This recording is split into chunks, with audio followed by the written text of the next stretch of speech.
کرم اور لطف و احسان سے ماہ رمضان الکریم کی 5ویں شب کی نماز تراویح آج ہمیں نصیب ہوئی، اور کل کی تراویح میں سورہ آل عمران کی تلاوت کی سماعت کی گئی، اور آج کی تراویح میں سورہ نساء کی تلاوت کی سماعت کا بھی آج ہمیں شرف حاصل ہوا۔ قرآن مجید کی یہ 2 سورتیں متصل ہیں۔ سورہ آل عمران میں حضرت مریم سلام اللہ علیہا کی ولادت اور ان کی والدین نے جو منت مانی تھی اس کا ذکر کل کی تراویح میں ہم نے سننے کا شرف حاصل کیا۔ آپ کی والدہ نے منت مانی تھی کہ میرے ہاں اگر بیٹا اللہ تعالیٰ عطا فرمائے تو میں اس بیٹے کو مسجد اقصیٰ کی خدمت کے لیے وقف کر دوں۔ تو اللہ رب العزت نے بیٹے کی بجائے انہیں بیٹی عطا کی، اور اس بیٹی کا نام انہوں نے مریم رکھا۔ تو انہوں نے اپنے رب کی بارگاہ میں عرض کی کہ میں نے تو منت مانی تھی اپنے رب کی بارگاہ میں، انی نظرت لکا، یا اللہ میں نے تو منت مانی تھی کہ اللہ یہ بیٹے کی بجائے اب بیٹی پیدا ہو گئی۔ اللہ تبارک و تعالی نے ارشاد فرمایا کہ اگر تمہارے ہاں بیٹا ہوتا تو جو عزت، جو مقام اور جو مرتبہ اس بیٹی کو دیا گیا ہے، اگر بیٹا ہو جاتا تو وہ کبھی بھی اس کی عزت عظمت کا مقابلہ نہ کر سکتا۔ ان کو اللہ رب العزت نے چنا ہے اور منتخب کیا ہے، ایسا منتخب کیا ہے ان اللہ اصطفاک علی نساء العالمین، اپنے دور کے تمام جہان کی عورتوں میں سے اللہ تعالیٰ نے حضرت مریم کو چن کر ان سب سے افضل بنایا، کیونکہ ان کے ہاں حضرت عیسیٰ علیہ السلام کی ولادت ہونی تھی، اور بغیر باپ کے حضرت عیسیٰ علیہ السلام کی پیدائش ہونی تھی۔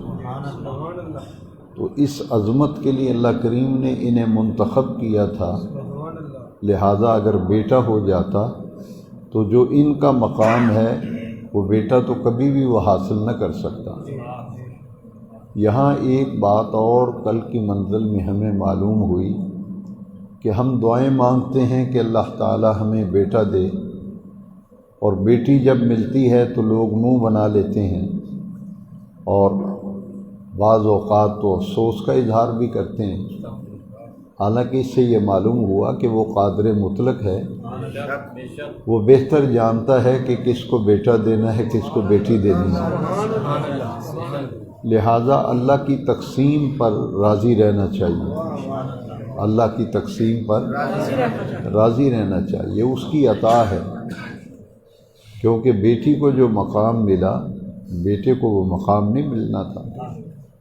دوسری بات یہ معلوم ہوئی کہ حضور نبی کریم علیہ السلام نے بیٹیوں کے بارے میں فرمایا، بیٹے کے بارے میں کوئی حدیث نہیں، لیکن بیٹیوں کے بارے میں ہے کہ جس کو اللہ تعالیٰ 1 بیٹی دے، 2 بیٹیاں دے، 3 بیٹیاں دے، جتنی بھی اس کی عطا ہو، بیٹیاں اللہ کی نعمتیں عطا ہیں، تو جو بیٹیوں کی اچھی تعلیم، اچھی تربیت، اچھی پرورش کرے، اور پھر بالغ ہونے پر نیک صالح اچھا رشتہ تلاش کر کے اس بیٹی کی شادی کر دے، تو حضور نبی کریم علیہ السلام نے ان دونوں انگلیوں کو یوں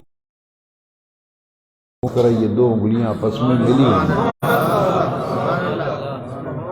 لہذا بیٹیوں کی تعلیم و تربیت کی طرف توجہ زیادہ دینی چاہیے، جبکہ ہمارے معاشرے میں بیٹوں کی تعلیم اور تربیت پر بڑی توجہ دی جاتی ہے، بیٹیوں کو نظر انداز کیا جاتا ہے، اور ہمارے ذہنوں میں ایک غلط بات بیٹھ گئی ہے جس سے بیٹیوں کی قدر اس درجے میں اکثر و بیشتر ماں باپ کے دل میں نہیں ہوتی۔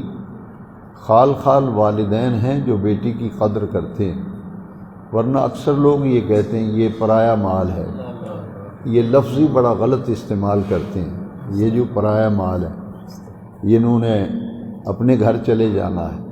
حدیث شریف یہ بتاتی ہے کہ یہ تو ماں باپ کے جنت میں جانے کا ذریعہ بنے گا، اور بیٹیوں کے ذریعے سے حضور کا قرب حاصل ہوگا، اس لیے ان کی تعلیم اور ان کی تربیت کی طرف توجہ ماں باپ کو زیادہ دینی چاہیے۔ حضور نبی کریم صلی اللہ علیہ وسلم کا اسوہ حسنہ ہمارے سامنے ہے۔ یہاں ایک اور جہالت کی بات مشہور ہے ہمارے ان پنجاب کے علاقوں میں، لوگ کہتے ہیں کہ جہاں بیٹی دی ہو اس گھر کا پانی نہیں پینا چاہیے، یہ بہت ایک جاہلانہ بات ہے، اور پھر لوگ بیٹیوں کے ہاں جاتے بھی نہیں، اسی لیے کہتے جی ہم نے اپنا فرض ادا کر دیا ہے، بس اپنے گھر میں چلی گئی ہے، تو گھر میں اگر بس گئی ہے تو اللہ کا شکر ہے، لیکن اس سے تعلق تو ختم نہیں ہوا۔ اس لیے نبی کریم علیہ السلام کو رب ذوالجلال نے 7 اولادیں عطا کی تھیں، 7۔ 3 نبی کریم علیہ السلام کے صاحبزادے تھے، بیٹے تھے، اور 4 حضور کی بیٹیاں تھیں۔ تینوں صاحبزادے بیٹے نبی کریم علیہ السلام کے کم سینی میں انتقال کر گئے، اور 4 بیٹیاں جو تھیں نبی کریم علیہ السلام کی، حضور نے ان کی تربیت بھی کی اور ان کے رشتے طے کر کے ان کی شادیاں بھی کی حضور نے، اور ان صاحبزادیوں میں سے 3 صاحبزادیاں جو ہیں وہ پہلے انتقال کر گئی تھیں، اور آخری حضور کی صاحبزادی جو عمر میں سب سے چھوٹی تھی، حضرت سیدہ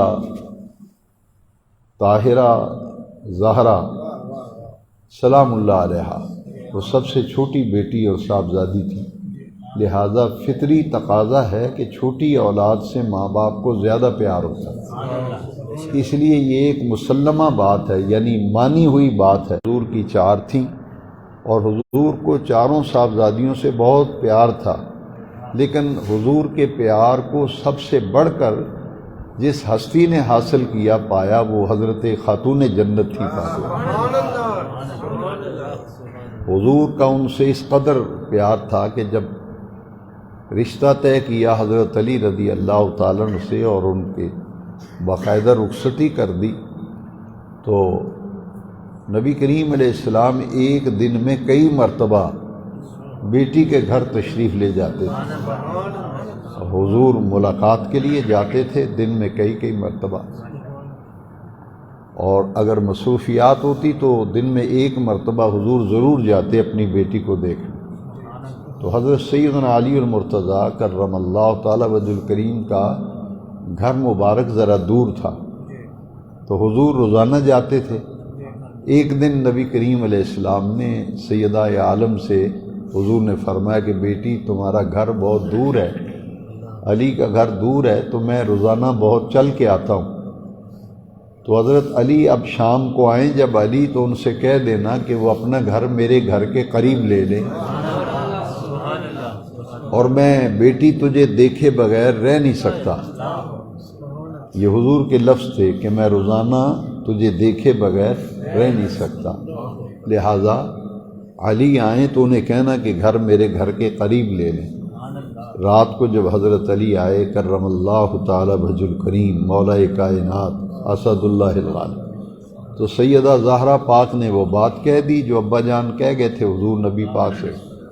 حضرت علی نے کہا کہ حضور کے علم میں ہے میرا فقر اور میرا فاقہ، فقر علی جو ہے یہ تمثیل ہے۔ تو فرمایا کہ گھر کیسے لوں گا میں؟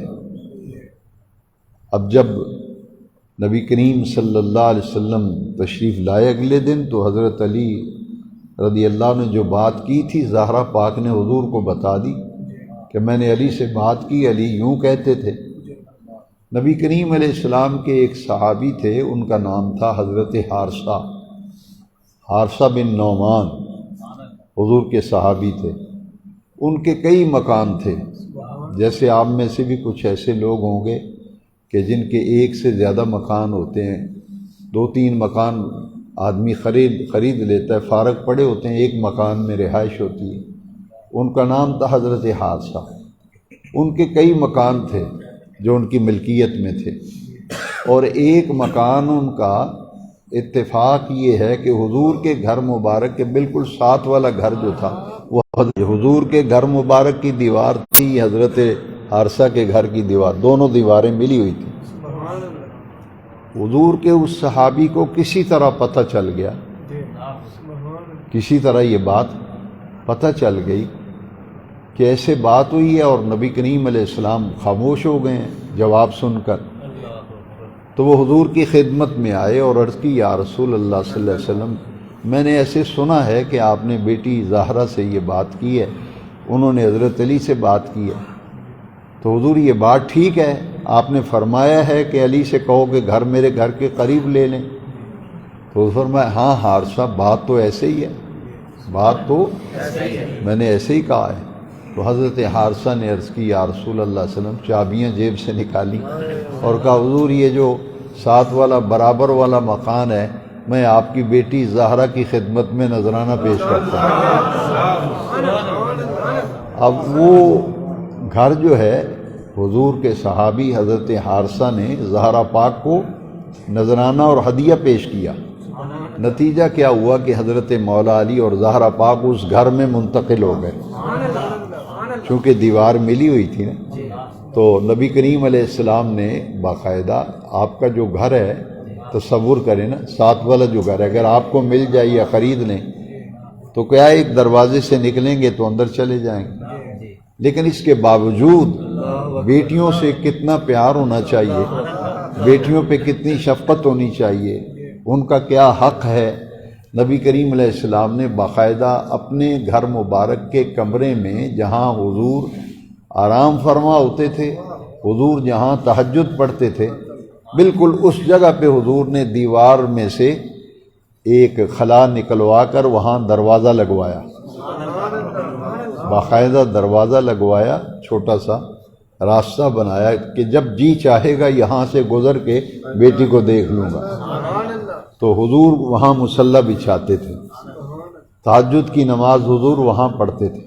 دیکھیے یہ پیار کا کیا عالم تھا سیدہ زہرا پاک، کہ وہاں حضور ایک دن تہجد پڑھ رہے تھے۔ یہ صحیح مسلم میں حدیث شریف ہے، بخاری شریف کے بعد مسلم شریف کا درجہ۔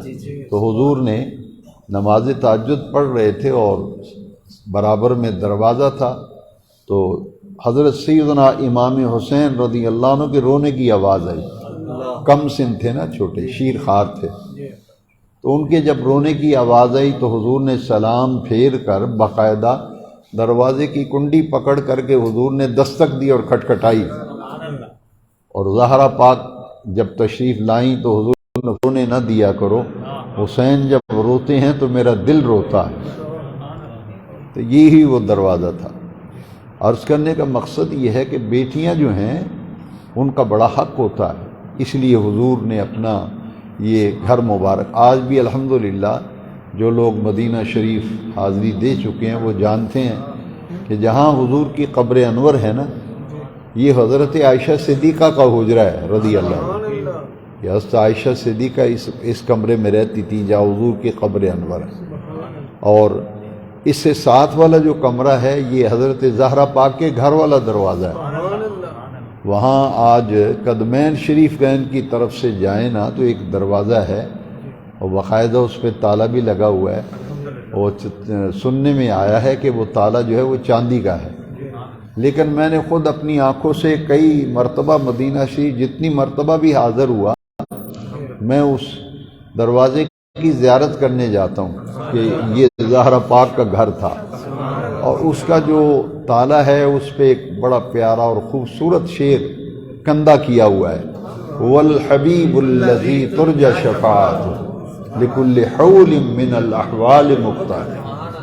یہ حضرت زہرا پاک کا گھر ہے۔ بات دور چلی گئی، کہنا یہ چاہتا تھا کہ کل کی منزل میں حضرت مریم کی ولادت، ان کی پیدائش، ان کے والدین نے جو منت مانی تھی اس کا ذکر آیا۔ پھر آیت کریمہ نازل ہوئی، لیس الذکر کالانثی، بیٹا اگر ہوتا تو اس بیٹی کی جو شان ہے اس کا کیا مقابلہ کرتا۔ ان کو تو اللہ نے اپنے زمانے کی تمام عورتوں کا سردار بنایا ہے، کس کو؟ حضرت مریم کو، اور انہیں چن لیا ہے۔ ان اللہ اصطفاک، اے مریم اللہ کا انتخاب ہے، رب نے تجھے چنا ہے اس مقصد کے لیے۔ پوری کائنات کو میں بتانا چاہتا ہوں کہ میں بغیر باپ کے بھی اولاد دینے پہ قادر ہوں۔ تو حضرت مریم مسجد اقصیٰ کے حجرے میں ان کا قیام تھا، عبادت کرتی تھی، اور ان کی کفالت حضرت زکریا کے پاس آ گئی جو اللہ کے پیغمبر تھے اور نبی تھے۔ ملک شام میں ان کا مزار شریف ہے، حضرت زکریا علیہ السلام۔ ان کے بیٹے ہیں حضرت یحییٰ علیہ السلام، وہ بھی پیغمبر ہیں۔ حضرت زکریا کا مزار جو ہے وہ بھی ملک شام میں ہے، اور حضرت یحییٰ کا مزار شریف بھی ملک شام میں ہے۔ حضرت یحییٰ علیہ السلام کا جو مزار شریف ہے وہ دمشق کی جامع مسجد جو ہے اس کے اندر حضرت یحییٰ علیہ السلام کا مزار شریف ہے۔ شام کی زیارات کے دوران میں نے حضرت مزار شریف پر بھی میں نے حاضری دی الحمدللہ۔ اب مسجد اقصیٰ کے حجرے میں حضرت مریم رہتی تھی، عبادت کرتی تھی، اور حضرت زکریا علیہ السلام ان کے نگہبان اور نگران تھے، ان کی زیر تربیت تھے۔ تو حضرت زکریا ان کے حجرے میں ایک دن گئے تو دیکھا کہ ان کے کمرے میں ایسا پھل پڑا ہے جس کا موسم ہی نہیں، اور ایسا پھل کبھی دیکھا بھی نہیں پہلے۔ اور ایک دن کہیں دور جانا تھا تو دروازے کو باہر سے تالا لگا گئے، لاک لگا گئے۔ جب آئے تو آپ نے دروازے کا تالا کھولا اور اندر داخل ہوئے تو دیکھا حضرت مریم کے حجرے میں پھل پڑا ہوا ہے، اور وہ موسم سردیوں کا ہوتا تو گرمیوں والا پھل ہوتا، گرمیوں والا موسم آتا تو سردیوں والا پھل ان کے کمرے میں دیکھتے حضرت زکریا علیہ السلام۔ ایک دن انہیں بڑا تعجب ہوا کہ میں تو جنت کے یہاں کھانے آتے تھے نا، یہ پھل وہاں سے آتا تھا، تو آپ سوچنے لگے کہ تالا لگا ہوا ہے، یہ پھل اندر کیسے آ گیا، کیسے آیا پھل؟ تو انہوں نے پوچھا کل کی تراویح میں انا لک ھذا، کہ مریم یہ جو تمہارے پاس پھل ہے یہ کیسے آیا ہے، کون لایا ہے، کدھر سے آیا؟ تو آپ نے کیا جواب دیا تھا؟ ہو من عند اللہ، ہو من عند اللہ، یہ میرے اللہ نے بھیجا ہے، اللہ نے بھیجا ہے۔ کس کے ہاتھ بھیجا ہے؟ جبریل امین۔ یہ جنت کا پھل تھا، اس کا حیت بھی الگ تھی، ایسا پھل تو مارکیٹ میں کبھی دیکھا نہیں تھا، نہ ملتا تھا وہ جو وہاں دیکھا۔ تو فرمایا ہوا من عند اللہ، سورہ آل عمران کل کی منزل میں گزرا، یہ تو میرے اللہ کی طرف سے آیا ہے، تو وہ پھل دیکھتے۔ اب حضرت زکریا علیہ السلام جن کی عمر جو ہے وہ 80 سے تجاوز کر گئی تھی، اور عمر کا وہ حصہ جس میں اولاد ہونے کا امکان نہیں ہوتا۔ ایک عمر ہے نا موسم، عمر کا موسم جس میں اولاد ہوتی ہے، لیکن عمر کا موسم جب گزر جاتا ہے تو پھر اولاد تو انقطاع ہو جاتی ہے۔ اس لیے آپ کے دل میں ایک خیال آیا حضرت زکریا علیہ السلام کہ یہ جو پھل بے موسم کا رب نے دیا ہے ہوا من عند اللہ، تو جب بے موسم کا پھل دینے پہ اللہ قادر ہے تو کیا بے موسم کی اولاد دینے پہ قادر نہیں ہے؟ تو پھر اب حضرت زکریا علیہ السلام نے مسجد اقصیٰ کے حال کمرے میں نہیں گئے، جیسے یہ مسجد کا حال ہے، اور یہ آپ کی مسجد کے ساتھ 2 حجرے بنے ہوئے ہیں۔ تو حضرت زکریا کہاں گئے تھے؟ ان حجروں میں سے اس حجرے میں گئے جہاں حضرت مریم اعتکاف کرتی تھی، کا دعا زکریا ربہ، زکریا علیہ السلام نے دعا مانگنی تھی تو مسجد اقصی کے اندر چلے جاتے، محراب میں، حال میں چلے جاتے، وہ گئے اس حجرے میں جہاں حضرت مریم عبادت کرتی۔ ہنالک کا لفظ دیکھیں ذرا، وہاں کھڑے ہو کر، جہاں سے مریم کا مصلی بچھا تھا نا، معلوم ہوا جہاں اللہ والوں کے بیٹھنے کی، کھڑے ہونے کی، قیام کی جگہ ہوتی ہے، وہ جگہ اس قابل ہوتی ہے، وہاں جو دعا مانگی جائے وہ قبول ہوتی ہے۔ تو اس سے زکریا نے تو اسی لیے دعا مانگی، ہنالک دعا زکریا ربہ، رب سے دعا کی، اور دعا کیا کی؟ اللہ اکبر، یہی عرض کیا، یا اللہ تو بے موسم کے پھل دینے پہ قادر ہے، میں مانتا ہوں اولاد کا موسم میری عمر کا گزر گیا، موسم اولاد والا، لیکن بے موسم کے پھل دینے والے قادر مطلق مجھے بے موسم کی اولاد عطا کر دے۔ ادھر دعا مانگی نا، اللہ تعالیٰ نے اسی وقت حضرت زکریا کی دعا قبول فرمائی، اور انہیں بیٹے کی بشارت دی گئی، اور ساتھ بیٹے کا نام بھی بتایا گیا۔ فرمایا اللہ آپ کو بیٹا دے گا، اس کا نام ہوگا یحییٰ، وہ سید ہوگا، سردار ہوگا، حصورہ اور پاک دامن ہوگا، اور نبی ہوگا۔ تین بشارتیں ملی، وہ سید ہوگا آپ کا بیٹا، یحییٰ نام ہوگا، سردار بھی ہوگا، اور حصورہ کا معنی ہوتا ہے پاک دامن، عورتوں کے قریب نہیں جانے والا پاک دامن، اور تقدس معاب زندگی والا، حصورہ اسے کہتے ہیں۔ تو اللہ کریم فرمایا وہ پاک دامن بھی ہوگا، سردار بھی ہوگا، اور نبی بھی ہوگا۔ تو حضرت یحییٰ علیہ السلام، حضرت زکریا نے دعا مانگی تھی اس حجرے میں جہاں حضرت مریم اللہ کی عبادت کیا کرتی تھی۔ حضرت عیسیٰ علیہ السلام کے معجزات کل کی منزل میں پڑھے گئے، اب وقت اتنا نہیں ہے کہ اس ساری بات کی جائے۔ آج کی منزل میں بہت اچھے ایسے ہمارے لیے جن میں رہنمائی ہے وہ آیات مقدسہ گزری ہیں۔ میں ایک دو مقام ضرور عرض کرتا ہوں کہ طہارت اللہ کو بڑی پسند ہے۔ ہمارے ہاں بدقسمتی لوگوں کی سوچ بدل گئی ہے۔ یہ 2 دن پہلے ہم نے منزل سنی تھی، واللہ یحب التوابین و یحب المتطہرین، اللہ توبہ کرنے والوں سے محبت فرماتا ہے، اور جو صاف ستھرے رہتے ہیں اللہ ان کو بھی پسند فرماتا ہے، اللہ ان سے محبت کرتا ہے جو صاف ستھرے رہتے ہیں۔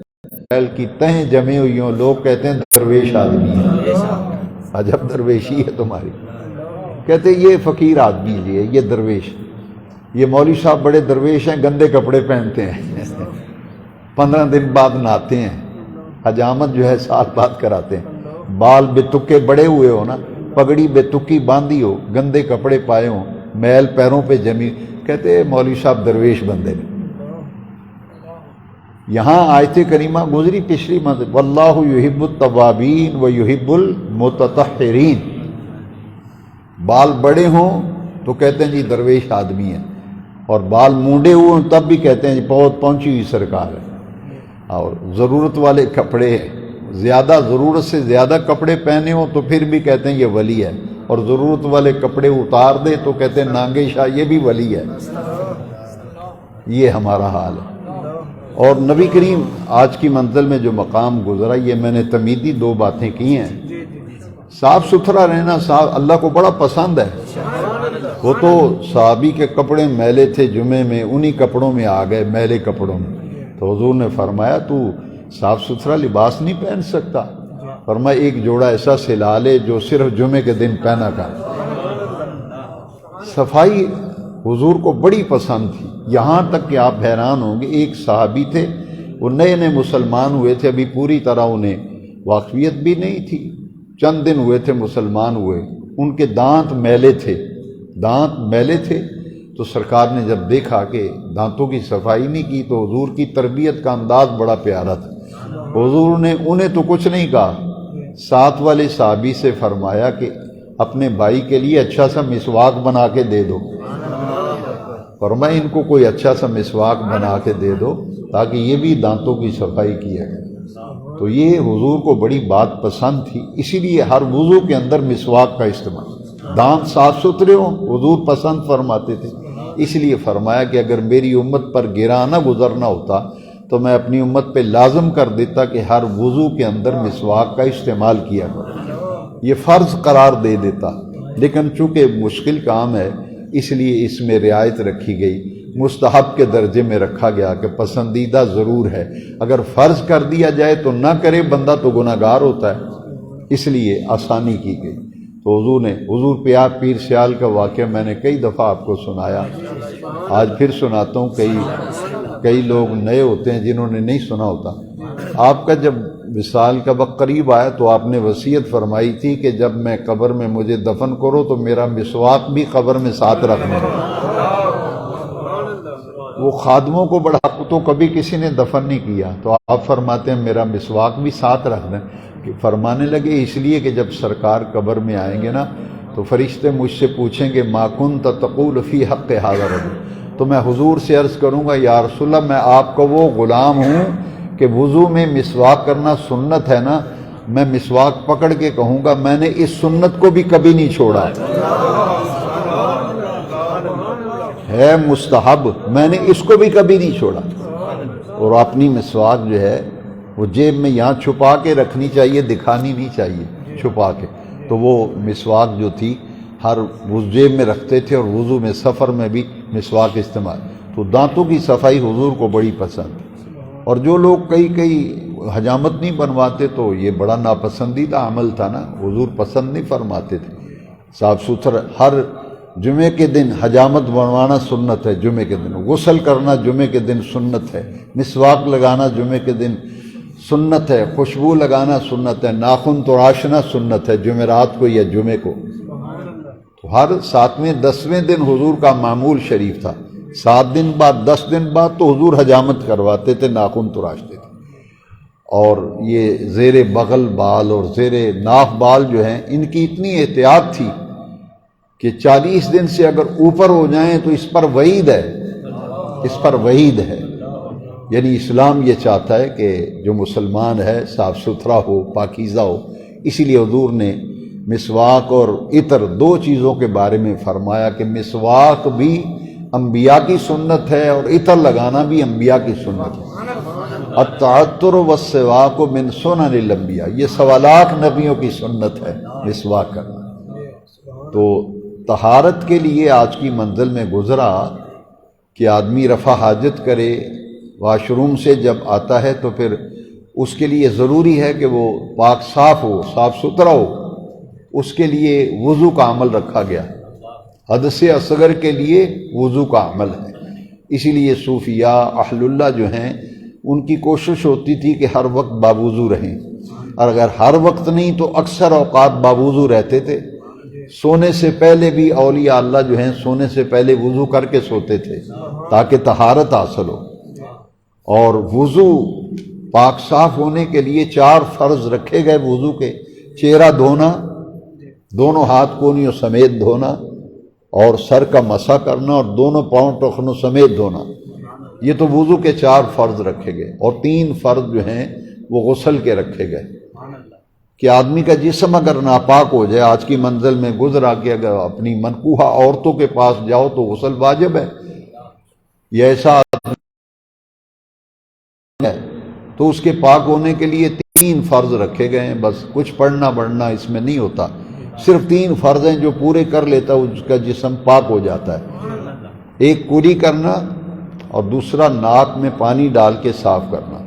کلی اس انداز سے کی جائے کہ حلق کو اور گلے کو بھی صاف کیا جائے۔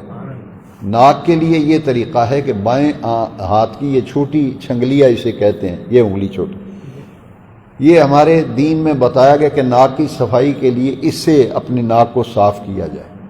بائیں ہاتھ سے استنجا کیے، استنجا کا معنی نجاست کو دور کرنا، جہاں بھی ناپاکی لگی ہو اسے صاف کرنا اور دور کرنا۔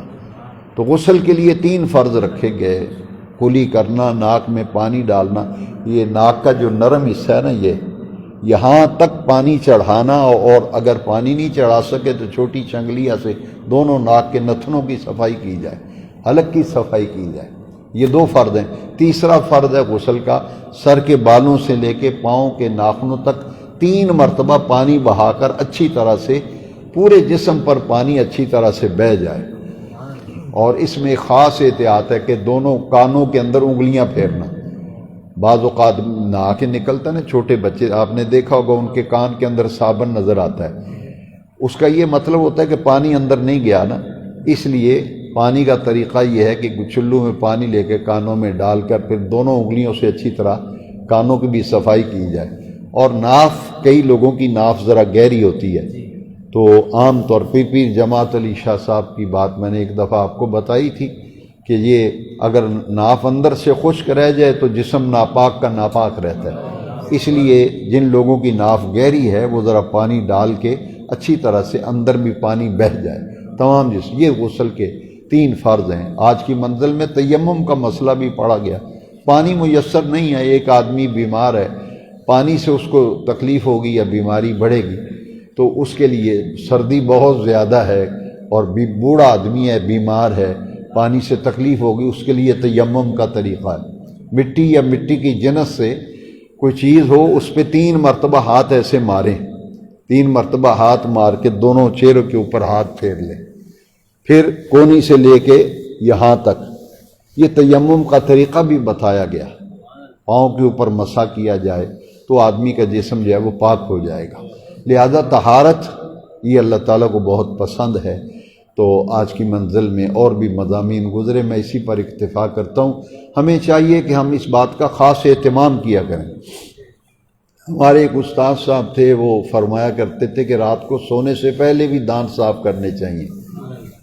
اپنے شاگرد تھے، ہمیں بھی کہتے تھے، فرمایا کرتے تھے بیٹا روزانہ رات کو سوتے وقت مسواک ضرور کر کے سویا کرو۔ آج مسواک کی جگہ ٹوتھ پیسٹ اور برش وغیرہ آ گئے ہیں، تو مقصد تو دانتوں کی صفائی ہے۔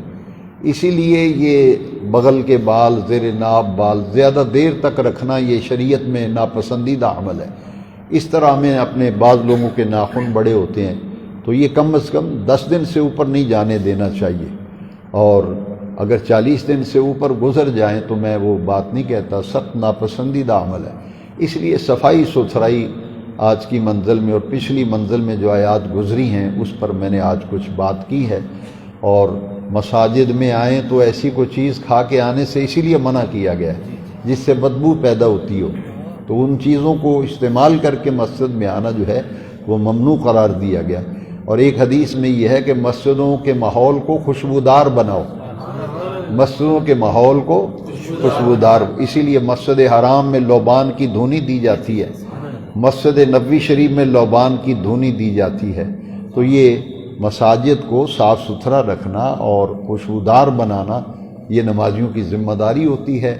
اور حضرت ابراہیم علیہ السلام نے جب اللہ کا گھر تعمیر کیا تھا تو اللہ کریم نے ان سے وعدہ لیا تھا، یہ بھی پچھلی منزل میں گزر گیا ہے، ان طہر بیتی للطائفین والعاکفین والرکع السجود۔